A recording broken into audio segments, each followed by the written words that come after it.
से पहले की क्लास में ओम का नियम के बारे में बता दिया था। ओके, तो अभी देखते हैं कि इसी में हमने देखा था कि जो प्रतिरोध है, प्रतिरोध के बारे में किस तरीके से प्रतिरोध किस पे डिपेंड करेगा, है ना। तो उसके लिए तो प्रतिरोध जो है मेनली तीन चीज़ों पे डिपेंडेंट है, बराबर। तीन चीज़ें रहेंगी तो उसी के आधार पर हम बता सकते हैं प्रतिरोध कैसा लगेगा। तो नॉर्मली देखो, जैसे अगर ये एक वायर है, बराबर, इस वायर में विद्युत धारा प्रवाहित हो, देखो विद्युत धारा प्रवाहित जो हो रही है और साइड साइड में क्या लगे होते हैं, प्रतिरोध लगे होते हैं, है ना। इस तरीके से प्रतिरोध लगे होंगे। तो प्रतिरोध के मतलब प्रतिरोध डिपेंड किस पे करेगा, तो एक तो कितने मतलब तार की जितनी लंबाई होगी, बराबर। अगर तार की लंबाई ज़्यादा होगी तो ये प्रतिरोध ज़्यादा होगा, है ना। जितना लंबा तार रहेगा उतना लंबा ये प्रतिरोध रहेंगे, बराबर। तो इसलिए एक पहला डिपेंड किस पे करेगा कि उसकी लंबाई पे, है ना। प्रतिरोध यानी आर, प्रतिरोध का मतलब क्या होता है, किसी चीज़ को रोकने वाला, है ना, जो विद्युत धारा को रोक रहा है। तो विद्युत धारा को रोकने वाले को हम क्या बोलते हैं, प्रतिरोध कहेंगे, अवरोधक। तो ये अवरोधक डिपेंड किस पे करेगा, तार की लंबाई पे। तो तार जितना लंबा रहेगा उतना ज़्यादा उसमें प्रतिरोध लगेगा, बराबर।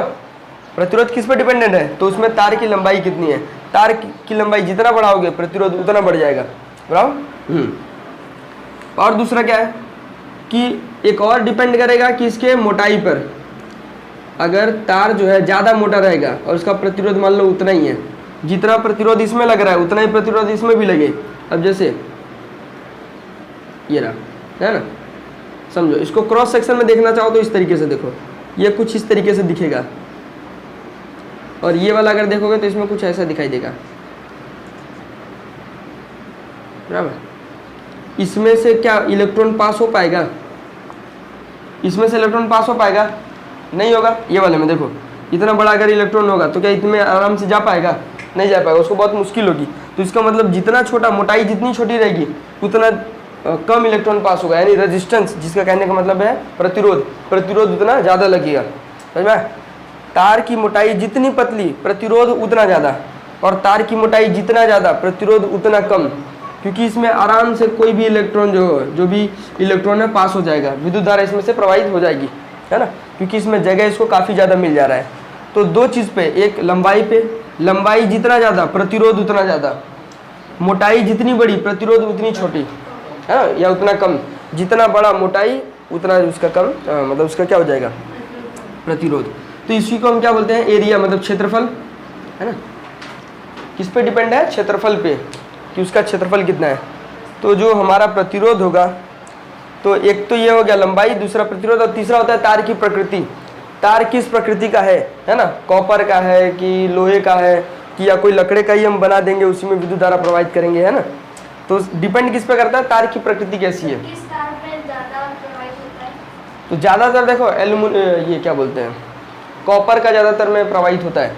कॉपर में मेनली तीव्र गति से प्रवाहित होगा। उसको कहने का मतलब उसका रेजिस्टेंस क्या थोड़ा कम रहता है कंपेयर टू किसी दूसरे के मुकाबले। इसमें प्रतिरोध उसको जाने के लिए जगह कम मिलती है, बराबर। पहले के समय में तार वगैरह चांदी के भी बनाए जाते थे, चांदी में भी प्रवाहित होता था, पर चांदी में दिक्कत ये होता था कि ज़्यादा लंबे समय तक उसको, मतलब बहुत दूरी तक उसको लेके भी नहीं जा सकते थे, और लेके भी जाएंगे तो मान लो कोई आधे से ही काट के चुरा लिया तो दिक्कत हो जाएगा, है ना। तो इसलिए चांदी वगैरह का यूज़ बंद हो गया।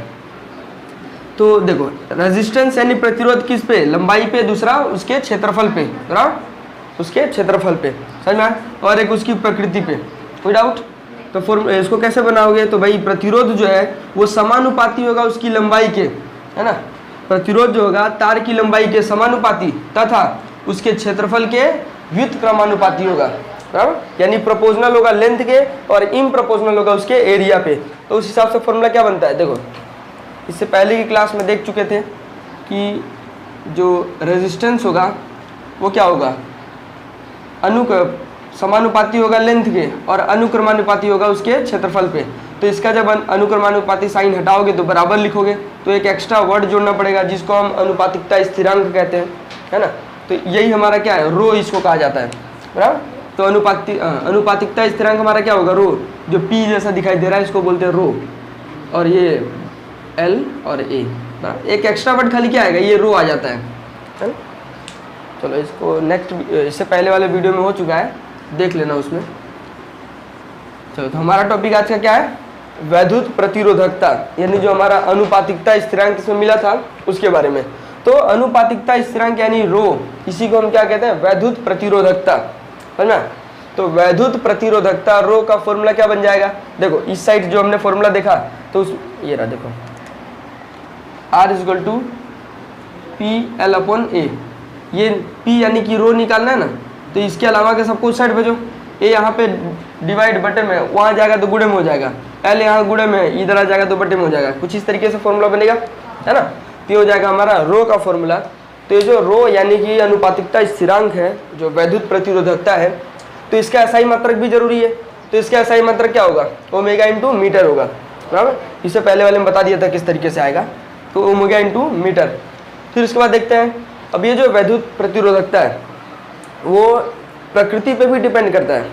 अगर हम बात करें लोहा वगैरह की, यानी धातु की बात करें, धातु और मिश्र धातु की, तो धातु और मिश्र धातु में ये जो प्रतिरोधकता है ये बहुत ही ज़्यादा कम लगता है ना।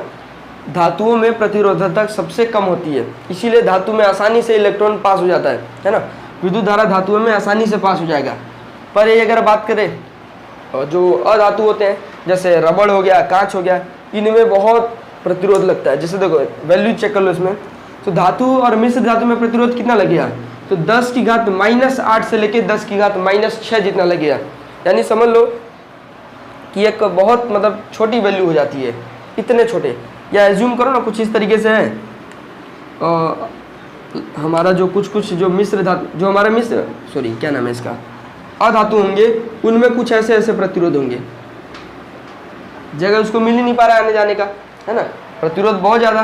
पर अगर हम कंपेयर करें धातुओं से, तो धातुओं में प्रतिरोध एकदम ना के बराबर लगेगा, समझो एकदम इस तरीके से, एकदम छोटे छोटे प्रतिरोध बिल्कुल ना के बराबर लगेंगे, है ना।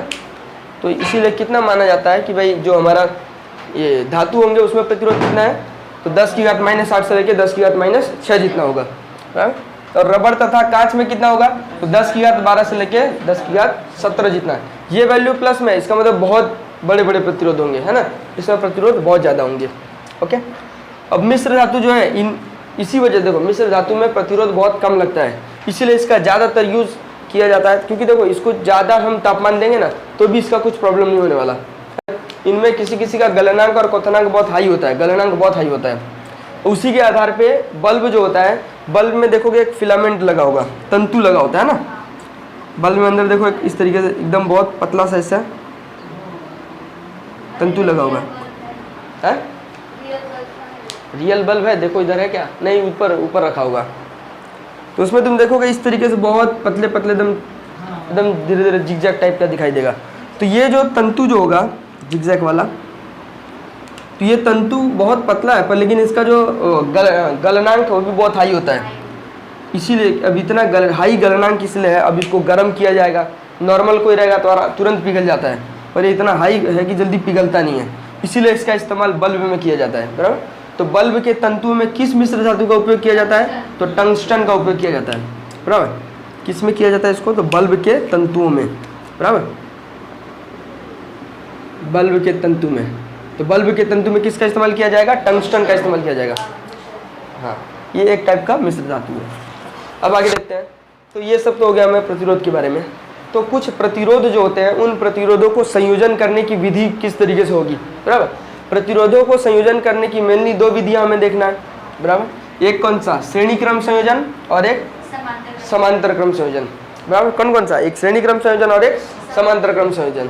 तो देखते हैं पहले हम श्रेणी क्रम। देखो नॉर्मली क्या है, श्रेणी क्रम का मतलब क्या होगा, एक के बाद एक तरीके से एक दूसरे को क्या कर देंगे, श्रेणी में लगा देंगे, है ना। प्रतिरोधों को एक के बाद एक इस तरीके से क्या लगाएंगे, श्रेणी क्रम में लगाएंगे, है ना। तो यानी कि जो इसमें प्रतिरोध है ना, ये देखो जिगजैग लाइन वाला, तो ये जिगजैग लाइन हमारा क्या प्रतिरोध है। तो ऐसे प्रतिरोध जितने भी प्रतिरोध होंगे एक के बाद एक ऐसे लाइन टू लाइन लगा देंगे, वो हमारा श्रेणी क्रम होगा। और समांतर क्रम में क्या होता है कि समांतर क्रम में एक इधर प्रतिरोध है, एक उसी के समांतर नीचे लगा होगा, एक उसी के समांतर नीचे लगा होगा, है ना। इस तरीके से प्रतिरोध लगे होते हैं, बराबर। तो पहले हम ये श्रेणी देख लेते हैं, उसके बाद आगे हम समझेंगे, बराबर। तो प्रतिरोधों को श्रेणी के रूप में संयोजित करने की प्रक्रिया क्या कहलाती है, श्रेणी क्रम संयोजन, बराबर। उनको श्रेणी में एक के बाद ऐसे श्रेणी में रखने की प्रक्रिया क्या कहलाएगी, श्रेणी क्रम संयोजन, बराबर। तो ये जो श्रेणी क्रम संयोजन होगा, इसमें देखो इससे ओम के नियम में हमने या इससे पहले के नियम में हमने क्या पढ़ा था कि कोई भी तार है, तार में विद्युत धारा कैसे प्रवाहित होगी। तो पहले तो उसमें कुछ ना कुछ विभवांतर होना चाहिए, है ना। तार के दो सिरों के बीच में क्या होना चाहिए, अंतर। तो उस अंतर को हम क्या कहते थे, विभवांतर, बता चुका था क्लास में। तो तार के दो सिरों के बीच के अंतर, तो उस अंतर की वजह से ही क्या होता है, उसमें से विद्युत धारा प्रवाहित होगी, बराबर। उस अंतर की वजह से क्या होगा, उसमें विद्युत धारा प्रवाहित होगी। तो सेम इसमें भी है कि भाई एक अंतर होना चाहिए इसमें विद्युत धारा प्रवाहित होने के लिए। तो इस अंतर के बीच में हम कई सारे प्रतिरोध लगा देंगे। तो प्रतिरोध लगा देंगे तो कई सारे मतलब इसमें परिवर्तन देखने को मिलेगा, बराबर। अब क्या क्या परिवर्तन देखने को मिलेगा, तो अगर हम किसी जितने भी प्रतिरोध हैं उनको हम किस में लगाते हैं, श्रेणी क्रम, मतलब इस तरीके से लगाते हैं। देखो ये बैटरी, ये हमारा कुंजी, फिर इस जगह से इलेक्ट्रॉन, ये हमारा विद्युत धारा की दिशा है, बराबर। विद्युत धारा की दिशा ये रहा, इसका मतलब हमारा इलेक्ट्रॉन कैसे पास होगा, यहाँ से जाएगा, है ना। इलेक्ट्रॉन ऐसे जाएगा, पर हमारा विद्युत धारा की दिशा उसका उल्टा होता था, बराबर। फर्स्ट क्लास में इसको देख चुके थे। तो चलो इसमें से विद्युत धारा पास हो रही है, फिर यहाँ पे ए मीटर लगा गया है। ए मीटर क्या देखता है, विद्युत धारा के बारे में। तो यहाँ से जा रहा है तब, वहाँ से आ रहा है तब, तो हर एक चीज़ का विद्युत धारा जब नापा गया तो इसमें ये देखा गया कि विद्युत धारा में कोई परिवर्तन नहीं हो रहा है ना। विद्युत धारा में इसमें कोई परिवर्तन नहीं, पर विभवांतर में चेंजेस हो जा रहा है। विभवांतर यानी वोल्टेज में इसका परिवर्तन हो जा रहा है। प्रतिरोध लगाने की वजह से हर प्रतिरोध की जगह अलग अलग वोल्टेज बन जा रहा है ना।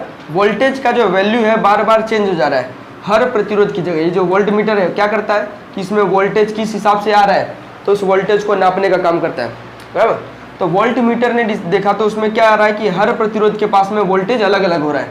तो इधर V1 इधर V2, देखो R1 की जगह पे V1 नाम का वोल्टेज, R2 यानी दूसरे प्रतिरोध में V2 वोल्टेज, तीसरे में V3 वोल्टेज। तो वोल्टेज में क्या हो रहा है, चेंजेस हो जा रहा है, समझ आ रहा है। तो इस वोल्टेज में इसमें परिवर्तन हो जा रहा है। तो अब देखो फिर ये डिसाइड किया गया कि इसमें जो कुल वोल्टेज किसके बराबर होगा, कुल वोल्टेज मतलब टोटल वोल्टेज। तो यहाँ पे देखो अलग अलग वोल्टेज हो रहे हैं, तो इसका टोटल वोल्टेज यानी टोटल विभवांतर, कुल विभवांतर कितना होगा, तो जितने भी छोटे छोटे विभवांतर है ना सबको जोड़ दो, बराबर। यानी V1 V2 V3 को जोड़ दोगे तो क्या मिलेगा हमें, कुल विभवांतर यानी टोटल वोल्टेज। समझ में आ रहा है। तो V1 V2 V3 को जोड़ेंगे तो हमें क्या मिलेगा, कुल विभवांतर मिलेगा। इसको हम नाम देते हैं समीकरण 1, बराबर। फिर अब देखो, अब क्योंकि इसमें हम देख रहे हैं कि विद्युत धारा जो है वो इसमें कोई परिवर्तन नहीं हो रहा है। विद्युत धारा जिस दिशा से जा रही है, जितना मात्रा में यहाँ पे है उतनी ही मात्रा में इधर पे रिटर्न आ रही है। मतलब ए मीटर ने ऐसा नोटिस किया कि विद्युत धारा में कोई परिवर्तन नहीं हो रहा है, खाली परिवर्तन किस में हो रहा है, इसके वोल्टेज में।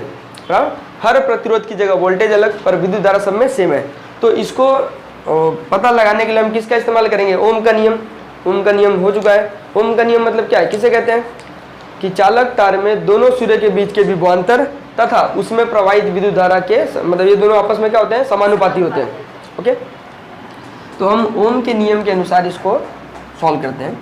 तो देखो ओम का नियम क्या कहता है, ओम का नियम का फॉर्मूला क्या है, V बराबर IR, है ना। ओम का नियम का फॉर्मूला है V बराबर IR। तो ये जो अब ओम का नियम है कैसे हमारे काम आएगा, तो देखो तो एक काम करते हैं, हर वोल्टेज के लिए देखो ये टोटल वोल्टेज के लिए फॉर्मूला है V बराबर IR। तो हमारे पास तीन अलग अलग वोल्टेज है, देखो V1 V2 V3। तो एक काम करते हैं, तीनों वोल्टेज के लिए तीन अलग अलग फॉर्मूला डिराइव कर लेते हैं। तो देखो पहले हम स्टार्ट करते हैं V1 वोल्टेज के लिए। तो V1 वोल्टेज के लिए फॉर्मूला क्या, देखो मेन क्या है, V बराबर IR है। तो V1 I तो हर एक जगह सेम रहेगा, तो I में कोई चेंजेस नहीं, है ना। पर R में देखो चेंजेस हो जाएगा। V1 के लिए R कौन सा है, R1 लग रहा है ना, ये हो जाएगा। फिर अगर हम बात करें V2 के लिए, तो V2 में फॉर्मूला IR, I में कोई चेंजेस नहीं, पर R में चेंजेस होगा। R कौन सा होगा, R2 होगा। फिर स्टार्ट करें V3 के लिए, तो V3 में I तो सेम टू सेम, पर R में चेंजेस, R कौन सा हो जाएगा, R3। तो इन सबको हम क्या नाम दे देते हैं, समीकरण 3 नाम दे देते हैं, बराबर। यहाँ तक में कोई डाउट, चलो देखो सब में सेम टू सेम। अब हमें टोटल अगर वोल्टेज निकालना है तो हमें क्या देगा, V, टोटल वोल्टेज V देगा। और इसी के आधार पे हम निकालते हैं ना, ये वाले मेन पहले के आधार पे। तो एक काम करते हैं, समीकरण 1, 2 और 3 के आधार पर, इन सब के आधार पे हम क्या ज्ञात करते हैं भाई, कि जो हमारा V है क्या देगा, IR देगा, है ना। और V1 हमें क्या बताएगा, तो V1 IR1 बताएगा, समझ में आ रहा है? V1 क्या है? IR1। फिर V2 क्या बताता है? V2 बताता है IR2। फिर V3 क्या बताता है? IR3। समझ में आ रहा है? Okay, IR3। अब यहाँ ध्यान दो, I सब में कॉमन है, तो एक काम करते हैं I को कॉमन निकाल लेते हैं। तो I हम क्या कर रहे हैं? कॉमन निकाल लेते हैं। तो इधर R1 plus R2 plus R3 हो जाएगा, बराबर? समझ में आ रहा है? इस जगह क्या है? IR है। तो एक काम करते हैं, हम ये I को उठा के इस साइड ले आते हैं, बराबर? या नॉर्मली समझो ना, ये यहाँ से उस साइड जाएगा, कट जाने वाला, तो काट दो डायरेक्ट, है ना? तो नॉर्मली बचने वाला क्या है हमें? R बराबर R1 plus R2 plus R3 बचेगा। तो उस हिसाब से हम ये यानी कि श्रेणी क्रम संयोजन से क्या समझ सकते हैं? तो श्रेणी क्रम संयोजन में जो कुल प्रतिरोध होगा, है ना, कुल प्रतिरोध जो तीन के तीनों प्रतिरोध को अगर हम मिला देते हैं तो कुल प्रतिरोध किसके बराबर होगा? तो छोटे छोटे प्रतिरोधों के योग के बराबर होगा, है ना? यहाँ पे जितने प्रतिरोध हैं उन सभी प्रतिरोधों का अगर हम योग निकालते हैं तो हमें क्या मिलेगा? कुल प्रतिरोध मिलेगा। समझ में? ओके, स्क्रीनशॉट ले लो इसको, मतलब लिख लो तुम लोग।